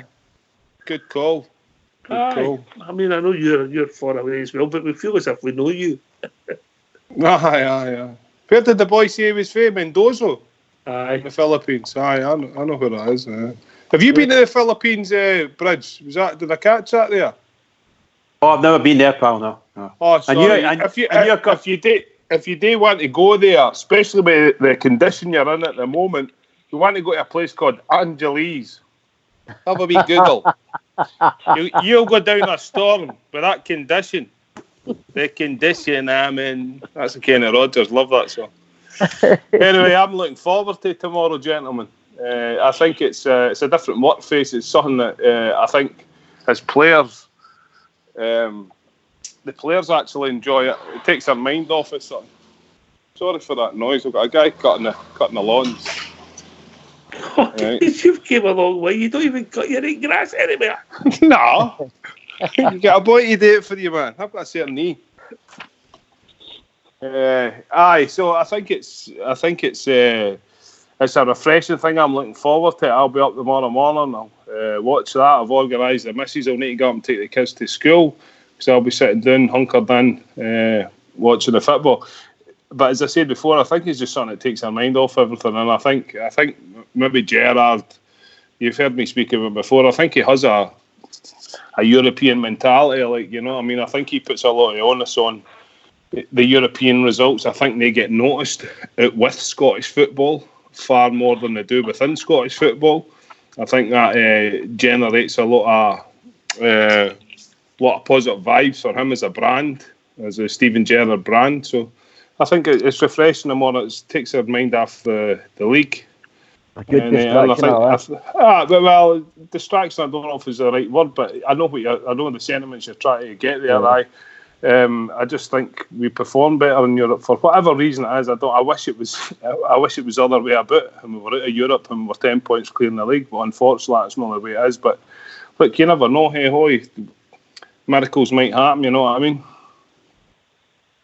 You might get far. Didn't you come over? Sorry, aye. What's that, mate? What do you want me to say? We're lifting the game tomorrow because of Europe. Say that again? The players lifting their game because of European ties. I think that's the point that Big Al's made. It's a different... Aye. I can see that. I can see that happening, no bother. Aye, no bother. But a lot of things gone against us. It's gone against Braga and all. I mean, the weather's supposed to be horrendous again, so that might be one of the games. It's a free-for-all, know what I mean? It's going to be a silly mistake for one of the teams to produce a winner. So that's the only thing I'm fearing about. But if it's a game of football, I think we'll get a right good chance myself. If we play, I think we'll get a right good chance. Aye, if we play like we have done in Europe, mate, we shouldn't fear Braga tomorrow. It's only our couple of bad results that's put that doubt in my head, because when Feyenoord and Porto and Young Boys came, we were more than a match. And also, maybe arguably the best team we played this season was the Polish team that we beat. Aye, you're right, mate. We're not scoring enough goals. That's our problem. To my mind, that's the biggest problem. As soon as we start scoring a few goals, you'll see the whole thing changing. That's just the way it happens in football, isn't it? But that's our problem. But in Europe, you're not expecting to score a lot of goals, so that might help us as well. You nick one, maybe two. One, definitely. But as long as we don't concede a goal, I think we'll be fine. Absolutely fine. It's the early goal as well, all bear in it. I think, again, we're not scoring in the first 20-25 minutes for long enough for not doing that. And I think it's got a big bearing on our overall game. See, if we were to score early, really go after a team in the first 15-20 minutes, get in their faces, get that early goal, then it forces a team to come out if you get that early. Because then they kind of just hunker in for 80 minutes, sit in and hope to nick a point out of the game. Whereas I feel if we scored early, against anybody, whether it be in the Premier League or in Europe, I just think if you score first and you score early, it just makes for a different 90 minutes. Because nobody then they'll need to come out, because you've got that goal And if they want to sit in, then you can just sit and keep your 1-0. I think we need to really start scoring in the first 20 minutes of games if we can manage it. And I think we really need to go for the juggler early on against this mob. Funny, I don't think that matters tomorrow night. I think I get your point for league games when we're getting nervous and we're not playing well. I think tomorrow night, if we are to win 1 and if we go to 2-0, like somebody mentioned earlier on, fantastic. I don't think it matters if they come in the last 10 or the first 10 tomorrow night. You're just saying the result is the most important thing. I just think it tactically helps you, but I'm talking in tactics. It tactically helps you to go up early, I think, and get a goal. It settles you down. It gets the crowd on your side. It makes things more positive rather than sitting in the stadium, start getting on your players' backs. You know, it's just a preference. The problem I've got, Port, is us scoring early. It doesn't work for us at times. I don't know why it doesn't work for us. But what happens with us is we score early and then we don't put teams away, and that's the problem. Because see, we score early and don't put teams. We get into this, we slumber, we get into this, we dreamland again and let teams come on to us. We just don't kill them off. That's the problem. In the league I'm talking about. But Europe's different, by the way. It's completely different in Europe. If you sneak that goal at any time in the game, that'll do you. That's fine. That'll do you fine. It's losing a goal. You don't want to lose a goal. We're becoming a reactive team as well. Sometimes we were taking for a team to score against us before we even started. That was the thing. It was, we were coming reactive to teams. Right, mate. You're right. But anyway, tomorrow night, we're going for it and we're winning it. That's I'm going yourself, Albert. Going yourself, pal. 100%. I'm fully confident. What's your thinking on Edmondson, mate? I think that's something maybe we should have been looking to do at times earlier on this season to give us another option. I think the boys got something he could play in there. I think he's just going to go with he's going to try and shut up the shop and hit, because they're going to try and hit us in the break. As Port said, they're lightning quick in the break. I think he's just going to tell him to sit in front of Big Beckenbauer and Katic to say to them, look, don't bother trying to wander about up that part. You just stay where you are and let the rest of them, Kamara, feed Arfield and feed Aribo and Hadji and let them go and express themselves. I think that's what's going to happen tomorrow. But again, I haven't got a team right yet, so it'll no matter. I'll be sitting up there going, what happened to my team? It makes total sense, but Albert, see putting it Edmondson, I mean, almost like security guard in front of the main two centre halves, and then if need be, he could go right alongside them and spread into a back five at times, to defend. It makes total sense, and I get what Ox is saying. Because Edmondson's probably the best footballer out of their centre backs. He could have done a job in there in many league games before now and been tried and tested in here. It's a good shout, mate. It's a good shout. I like to look at it. I don't think it'll happen because Albert said it, but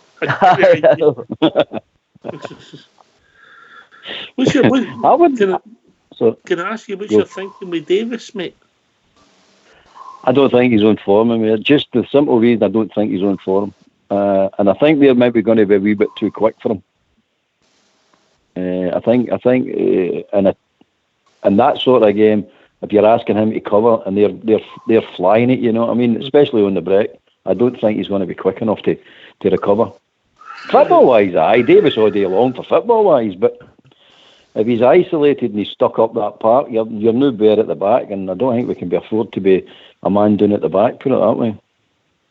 I certainly agree with what Albert's saying there. I agree with that. We can't afford for people to be stuck up a pitch, that's for sure. I think Davis is playing tomorrow night. Alan, what's your thinking? Yeah, I would definitely have Davis, and he's just got that knack of being able to, get the ball into spaces where we can't be armed. That's if he's on his form, I think with Jack being out, I think you've got to go with Davis. The two of them being out, I think that might be a wee bit much, I feel that Davis is very important. I agree with you, very important. Yeah. Our midfield defensive side of the game and our back four are going to be so important. All right, their front three, Trincao, Paulinho and Ricardo Horta, they can all play the centre forward role or in wings. They just interchange constantly throughout the game. 1 minute you can be picking up Trincao. Next minute you're picking up Paulinho, and they always switch from the middle to the left to the right, and they just interchange the whole game. The movement's incredible for them. The other guys are really going to need to be switched on mentally more right.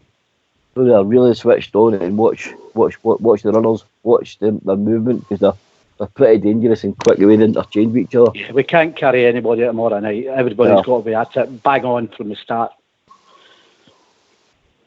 Absolutely. Mate. See, you watch them as well. They go for a 4-2-3-1 to a 4-3-3, and it looks like nothing. But they're so adapted. That's cheating. That's no, cheating. I know, but that's cheating. Love it. See when they're defending Albert, they just seem to change from that attacking formation into a 4-5-1. It just looks seamless. And then when they're on the attack again, you just see 3 attackers just going and joining in again. You know, they're pretty adapted. Change, mate. I'll tell you that's one thing I did notice about them. But they do make a lot of mistakes, and that's where I think we can get at them tomorrow night. Definitely. Do you think the crowd could make a difference tomorrow night, Albert? No. I don't. See all this, we're going to intimidate them and all that. Nah, as that guy's pointed out, they played Benfica and all that with big crowds, and it didn't intimidate them at all.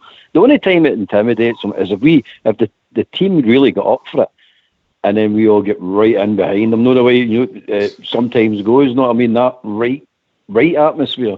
But very rarely we get that. We very rarely get that atmosphere. But if we manage to get, that's what Gerrard keeps saying. We'll see what the crowd bring. It's hard to get in that mode if you're sort of playing slow negative football, or slow football. Let's not call it negative. You really need to go for teams. You really, really need to go for teams, and everybody up for it, and everybody's gone for it. Then the crowd really get into it. But you're not going to intimidate. I don't think you can intimidate any professional football player at this level. You might be able to do it with lesser teams, but no, these sort of teams, they've seen it all before. No, I mean, there's not going to be an atmosphere that they're going to walk in and go, I've never heard that before. I liked the way you were speaking just before. I think that the crowd would be wonderful to back Rangers, because it's been a few weeks, since they've heard real backing. Because from the terraces, it's been murmurings, it's been, disappointment, gasps, that kind of thing.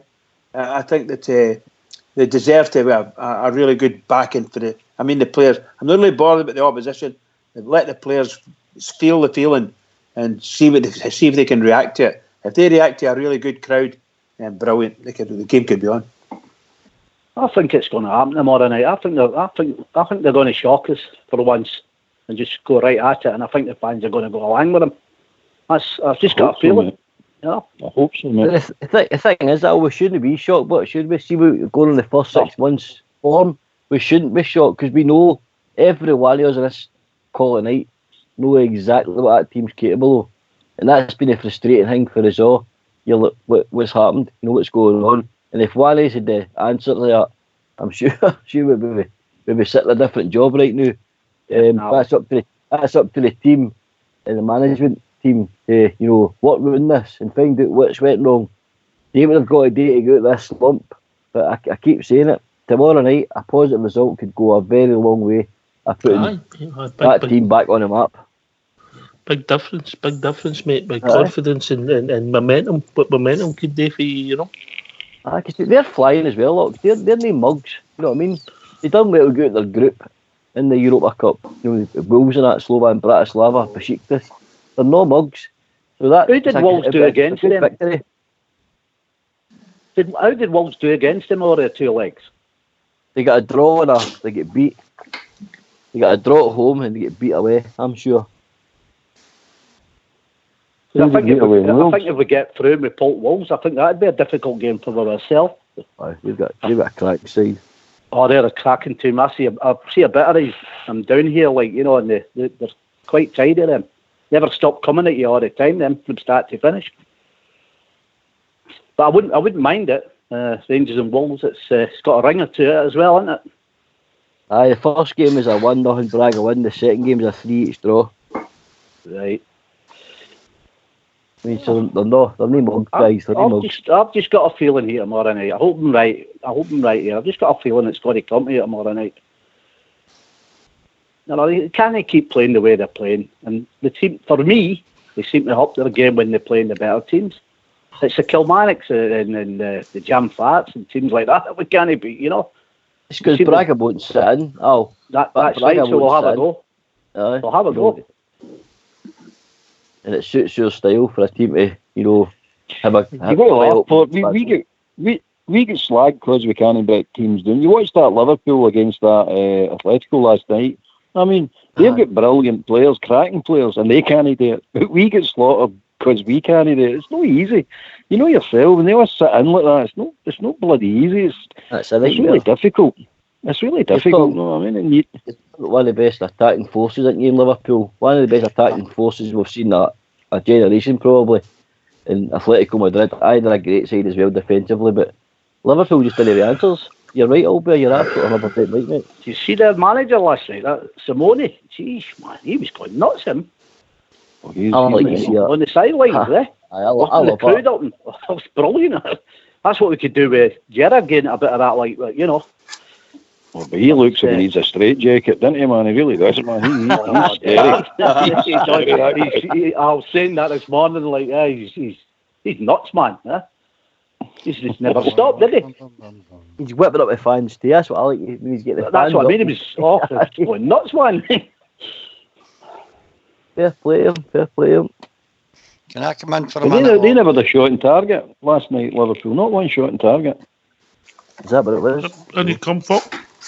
I think the most important thing tomorrow night is take the shackles off of Alfie. He's never been the same player this side of the new year since we've tried to control him. I'd like to see him standing in the tunnel with the Hannibal Lecter mask on and stomping his feet all over the place and let him go, mate. And I think that there's a big difference in the boys since we've tried to control him. Okay, it's a risk he gets sent off, etc. in games, but when he produces 20-odd goals in the first half of the season, leave the boy alone and send him out to do his stuff. We did see it before, didn't we, Fox, that if you tell Alfie, you take in the FA player, if you're telling him to be this wee, quiet, reserved guy, that's just not him, innit, though? I mean, if you're right with this, I agree with you, mate. Aye, let him go. Let him go. You're losing about 50% of the player. That's what it looks like. That's all I want to say. Some of the off-field stuff as well. I think that's affecting him a wee bit as well. Like like you said, let him go. Like you say, and see what he does. Because you want an aggressive Morales, don't you? You don't want the Morales we've got now. So if he goes with that, hopefully, bang, away we go. Fox, while you're on, mate, that's the Philippines. You need to put that into my route in my world tour. I've got it already done, mate. All right. We'll get that Japanese cruise boat. Cruise boat or booze boat? Both.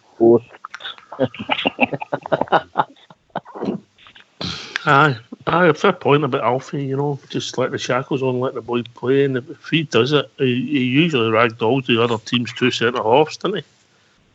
He does, mate. Remember against Porto, he was up against Pepe, who in his day was one of the great Real Madrid centre-backs. He ragdolled Porto's defence. He's done it in Porto's defence, but I'm just using Porto as an example. He's been shown many a season that he's capable of manhandling two centre-backs on his own. But Fox is right, he's not been doing that, has he? He seemed to have taken the sort of physical side out of the game, going battling with centre-halves. And you're obviously losing some of the players if he can't do that. So Pepe had to go off at Ibrox, didn't he? He had to go off. Aye, coward, yep. And that's exactly what Fox is getting at. I think that's the sort of aggression and, animalistic, player we had. And that's what you want to see again, because he really gets inside their heads, for a guy, certainly have to walk off because he's finding it tough. And that's what he did, in my opinion. That's what you want. That's why we want Alfredo to do that. We've seen 2 or 3 centre-halves going off the park, a couple of them feigning injury, shall we say, and ended up getting out of the game. Gladly. I think it's time to turn the shackles, let the shackles off them all. Let them all loose. As far as I'm concerned. I think you'll start with Kent tomorrow. Aye. Yep. Do you know He what? I probably don't know. will. I would. I He don't- probably would. I think he will, but I don't know if I would. I really don't know. No, that was Just my, look- my thinking with Stuart for him. Like, you know, something just like I'm not saying he's a great playing about. He just seems to ghost about and gets into the right areas. You know, to put a nice wee ball in there. You know, he can score a goal and all.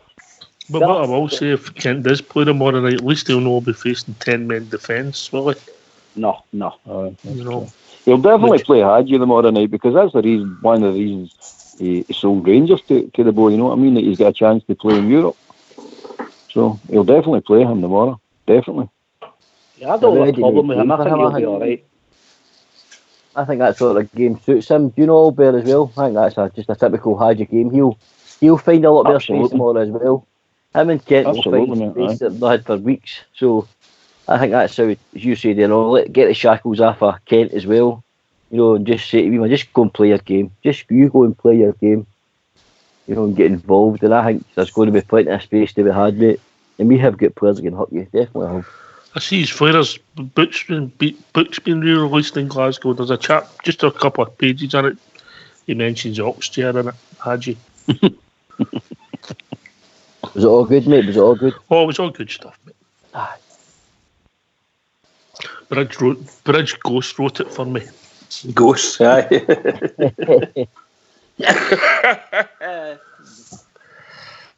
Right, we're getting near the wire here. We're going to have to get off the fence. I've got Bridge doing for a 1-0. I've got I'd go for Alan, that, yeah. Yeah, I've got Alan doing for a 3-1. Aye, 3-1 or 2-0. Albert. Any winner or nothing each will do me, mate. Still in a tie. Aye, still in the tie, mate. Aye, I think that's important, mate. I get where you're coming from. Port Bear. Do you know, because I think this is a game for Rangers tomorrow. 2-0, Hadji and Moreira's. All right, here's something before I bring Fox in with his predictions. See if we can get them. We can get the first goal or get a second goal. What you're asking for, Port Bear. Do you think you could go and put the tie to bed? If they get them early enough, I do, because I think you score one more against them. If you go and make it 3-0, I think that's just tie over. I really do, because their European form's superb.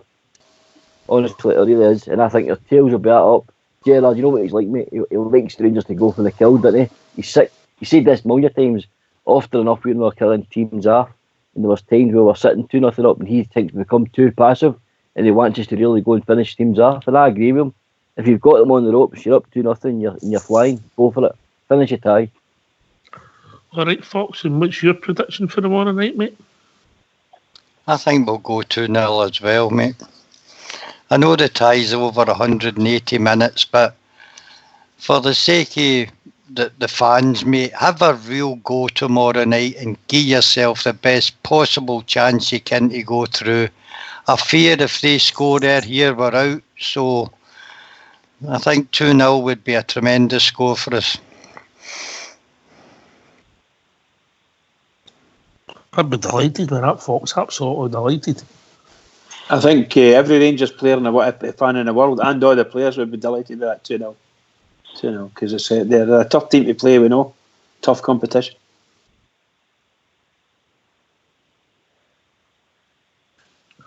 We'll see where it goes. I just want to touch briefly on you go, Albert. I'm going to say it's going to be a tough ask to get that not concede any goals. It really is a tough ask. They really goals and Katic need to be switched on them, or there's no this nonsense that's going to sleep stuff. They need to be switched on. And McGregor needs to be at the top of his game, which he usually is anyway, but he needs to be at the top of his game, because I don't think we're getting away with they'll have one or two chances. I think it's going to be quite open with them. Through what Port's been saying, they're a team that like to go forward when they can go forward. What a stage they're on as well, Albert. They don't score a lot of goals, mate. What I was saying earlier on, geez, but they're great at going forward, but what I did notice about them, they don't score a lot. They don't finish teams off either. See their front three? The front three's 18 goals between them for the season. That's the three of them. You know, I mean, they don't cheat me. But if you look at the other scores, you'll see it's like 1-0, 2-1, 2-2. They're drawing there as well. You know, they don't cheat me score like a barrel load. They're definitely How many games have we played this year? Many games have we played? Any idea, no? I have no idea, mate. I have no idea. Anyway, listen, let's hear for the defence for tomorrow night. James Tavernier, our captain. So get yourself on mute.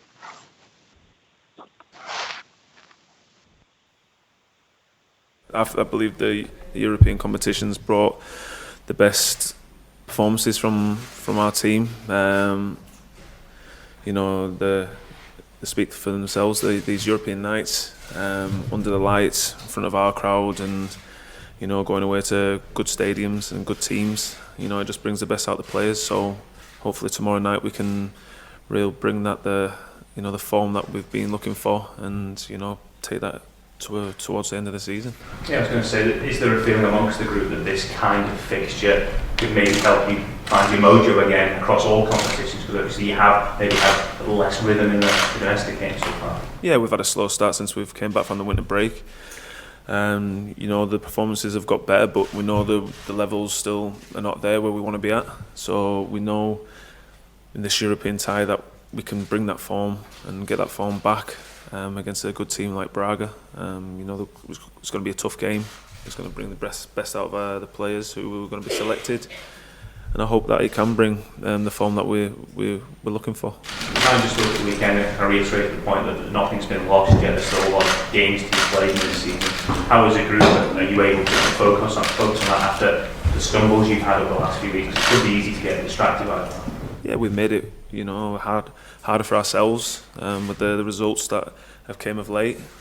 But we concentrate game by game. We've done that all season, especially when the gaffer's been in. We've concentrated game by game, and we only can take game by game when, you know when they're coming up. So Braga is with full focus, and obviously we'll concentrate after Braga on the St Johnstone at the weekend. So we've just got to concentrate on this game in hand now and prepare right, which we have done today on the training field.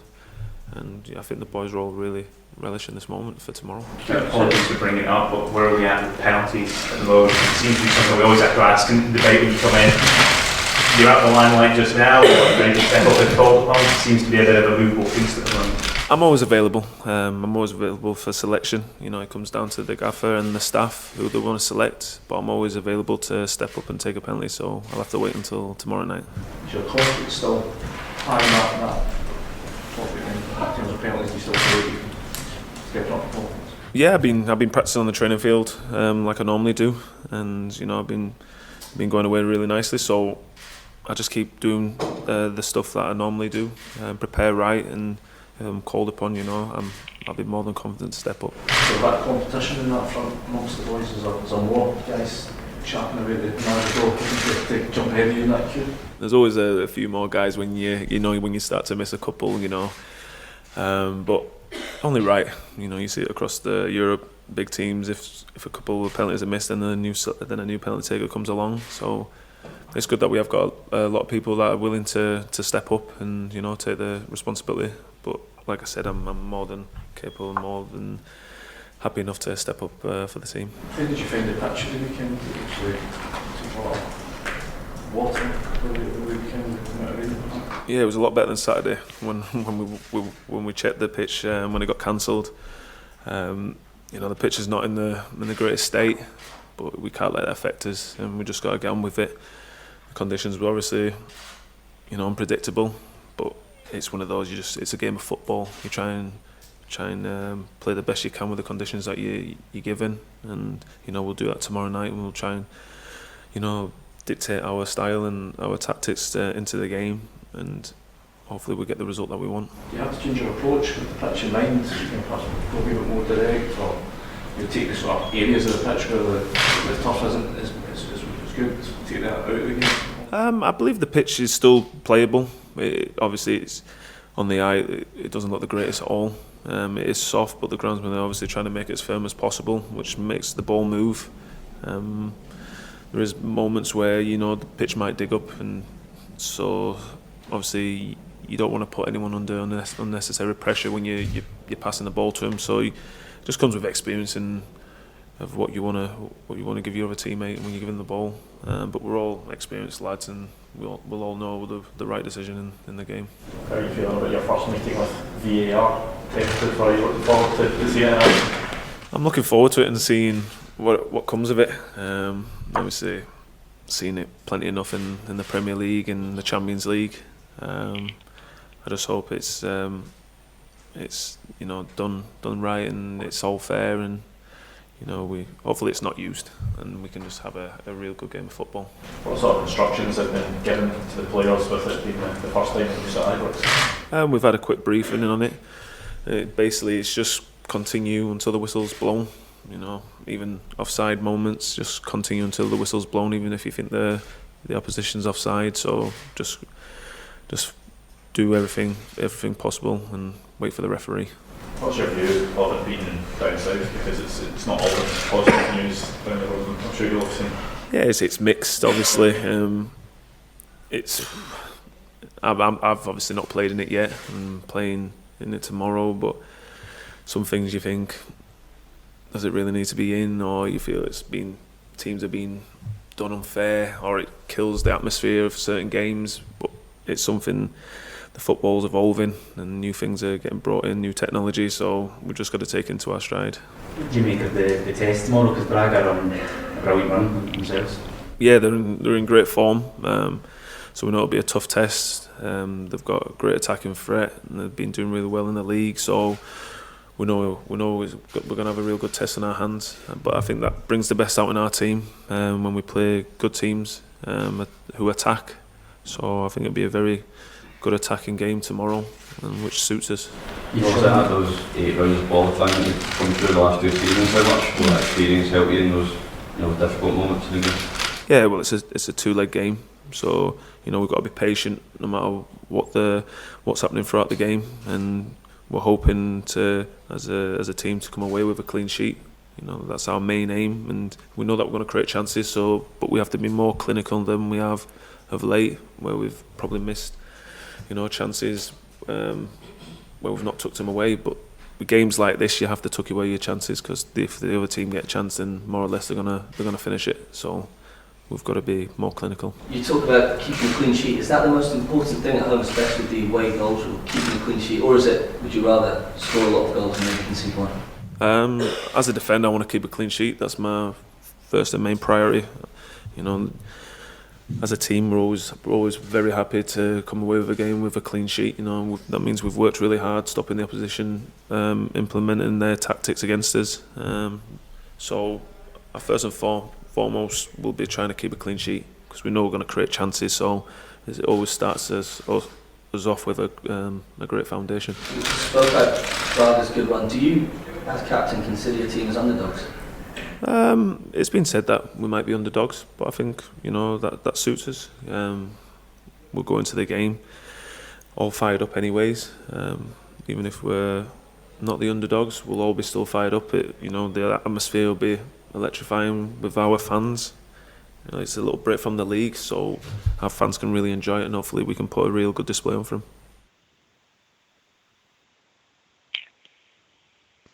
Well, back, gentlemen. Aye. Indeed. Bridgeman. Yes, pal. What do you think of the captain? I actually thought he sounded a bit subdued. Forgive me for saying it, but I know he was saying things and it sounded quite good what he's saying. But I think he's talking quite subdued. And that may be a reflection of his form, and he's just come back from injury. He's not quite 100% yet. But no, what he was saying was okay. The players are going to be fired up for the game. That's the thing I wanted to hear him saying. We're going to be fired up for it naturally. So let's see how he gets on, and hopefully everything he said it comes out for us. That's what I want. What bear? I sort of maybe agree with Bridgeman here. Sometimes he comes across as, he's not sort of captain that's going to fire you up, is he? That's just the way. That's just a personal feeling I've got on him, mate. I don't know, maybe during his pressers, sometimes I feel he should come out and be a wee bit more vocal, and try and fire not just himself up, but the team, as a captain's voice. Does that make sense? I know his form's been poor himself, so maybe if he doesn't feel he's got a right to come out and fire anybody up, because he's obviously got himself fired up as well. But I don't know. I think he could have been more positive. I think he's a wee bit, it wasn't negative either, but he wasn't as positive as I thought our captain should have been.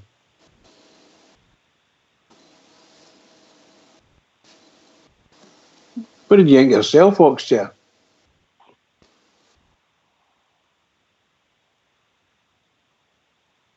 Maybe Oxchair's dropped out for a minute there, guys.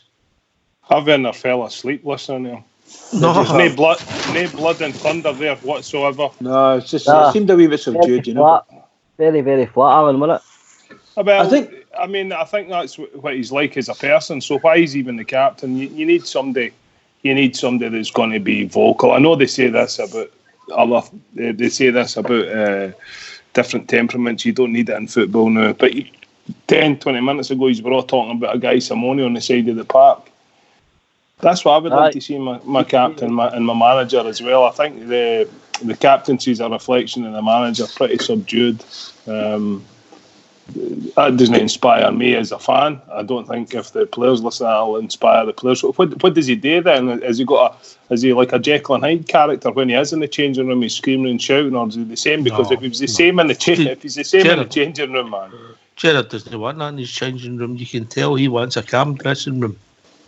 Yeah. But that's why we're not going to win the league. Then that's what I would suggest. Maybe, for instance, I'm thinking it could be one of the boys in the lobby just said maybe they're being a bit guarded because of the press. They didn't maybe not like doing these interviews and they don't want to because they get maybe been tripped up or if the press slaughter them if they pick up on the slightest wee thing and all of a sudden splashed all over the papers, But is media trained? We hear that these players. Well, it's not so much the training. It's when yourself. Shouldn't they slip up then? No, it's not a slip up. It's whatever you say. Sometimes you say something and it's picked up and turned round 14 times, and all of a sudden it's thrown out there as headline. But if that is the case, then Tavernier doesn't listen to that because he knows. Then it's a lot of bullshit. Well, I can't disagree with you there. I can't disagree. So then, if he does say something and it gets spun to a different angle, he then reads that and he takes it on board. His mindset's not right. Because he knows that's not what he said, so it shouldn't affect him. That's the way I would go with it. I don't think it should affect him. I think his mood reflected the form of the team. To be honest with you, that's what I was thinking. I think he was in there thinking himself, we've got nothing to shout about. We've not produced anything to shout about, so it'd be a bit silly getting in there shouting and we're going to do this. Well, maybe that's why he was subdued right enough, Albert. Maybe that's why. But that's where it goes back to. He probably should have been shouting and bawling at the beginning of the season. Well, that's a fair point. That's a fair point. That's the way I'm looking at it. I appreciate him as a player. I want him to do well for a club, but I just don't think it's been a recurring theme the whole season. It's such a big debate within the club. Is he a captain? Is he no? On other platforms you read it. Is he a captain? Is he no? It's a thing that's always going to be there, and it'll always be there after he leaves the club. Was he a good captain? Was he not a good captain? Well, I think if you get to the end of the season, that's when we all judge him there. If we've no won nothing, which I hope that's not the case, but it'll get judged on the end of the season. Then you'll say, well, nah. I'm going to bring Fox. I'm going to bring Fox. Fox. You know who he's his agent. Oh, by the way, Ox, just before you bring Fox in, yes, mate. Wee Kenny Miller's up the street for me. I was going to drop him in your number. I get up the phone in one day. He's here with the Newcastle Jets. Is he not far away? Soccer team. He's not far away. He's only up the street for us. One of my all-time favourites. Tell him I was asking for him. You want me to put his tyres down for you? No, tell him I was asking for him. I'll put his tyres down, no bother if you want. It's a lease motor. I googled it. No. Well, I'll tell you one thing. What you only need to do is buy a sunbed now. That's what I do know. So I hope I see him. I'm going to say that to him. You'll be sunbed free now. Save all the £2 coins. Fox, and you come on Tav. I know it's a big question about Tav's captaincy, but to be honest, there's none of the support ever seen him in the dressing room. They don't know how he handles his captaincy. He's disciplined on the park. He doesn't get involved in things. Whether that's a modern captain or a poor captain, I don't know. But the manager seems to be happy with him. You never hear a teammate say anything bad about him. So that's all I could say about him. He'll lead by example. There we go. Is that one of the faults that we all notice? Fox just said, he doesn't seem to get involved in anything. On the park, he doesn't seem to get involved on anything. Surely you need a captain to be involved. What, Bear? Does that make sense? I think he does question the referees, mate. I've seen him doing it. I think he's doing the preference, Ox. You know, I captain my team, and I was always classed as a Money B. I was always on players' backs and stuff, but Barry Ferguson was the exact same. He was more vocal. He was always, I think, if you had a right, forthwith captain that was, quite aggressive and come across to you and moaning at you in your ear constantly, I think some of your guys would get to their shell, mate. I honestly think that. I like Souness' definition of a captain. I like when Souness said that sometimes you need your captain when things are not going right to fly into a tackle, just crunch somebody. Tab's not that type of player. Tab will not crunch MD. But you know what I'm saying? It, like Keane and all them, they got the game changed by just flying into a mental tackle and just putting somebody up there and getting it right. Here we go. And the rest of them are, here, he's in a bad mood. We better go on with this now or whatever. No, I mean, he's showing that he's not happy and he's not taking any of this crap. But Tab's not that type of player. He'll never fly into it. Near with goals, and he'll never fly into a tackle in his life. In fact, he'll run away from a tackle rather than fly into it. You're a bad mo. What about yourself? What sort of captain do you like yourselves? What do you think? How do you think he's doing? Captain Morgans. No, I think you have different types of captains, didn't you? You have your controllers, and then you have the guy who's the best player in the team. And I think the trouble is that when Steven Gerrard came in, Tab was the obvious choice. And he's not going to take it away from him while he's still the number one right back, because it doesn't achieve anything, in my opinion. Well, gentlemen, we've reached that time of the evening. Alan for the Leeds is still there. So, Alan, before we go to Bridge, you all right, mate? I'm fine, yeah, just listening. Good chat. I didn't want to butt in on the Tavernier because I kind of agreed with what the panel said there. Right, okay, mate. You're always welcome with your opinion, mate. You know that. I know that, but it was good. There was nothing I could add that the lads didn't say there, so quite happy with that. Just checking you were still alive, mate. I was a bit about you. Well, hope so anyway. Right, Bridgeman, over to you. Oh, what can I say? Another great night. Marvellous discussions. Thoroughly enjoyed it. Every single one is great. Brilliant. And what I'm going to say, also, one sleep, and then it's a big European tie. So, to all the Rangers fans all over the world, and particularly Rangers fans on here on Rangers Radio, anybody can do it. If they can want a ticket, get out of Ibrox and get a ticket. Support your team. Every single one is. Keep it going for the Rangers, because the Rangers really need us. Just keep it going. Well said, Mal, mate. Can I thank the boys in the panel? That's Bridge and Port Bear tonight. Everybody joined us. But a big shout out to Mel for the Philippines for phoning in, made my night. Thanks to everybody for listening. This is Rangers Radio. We'll be back tomorrow night, 7 o'clock, with a pre-match show, Rangers versus Braga. Take it away, Old School Blue.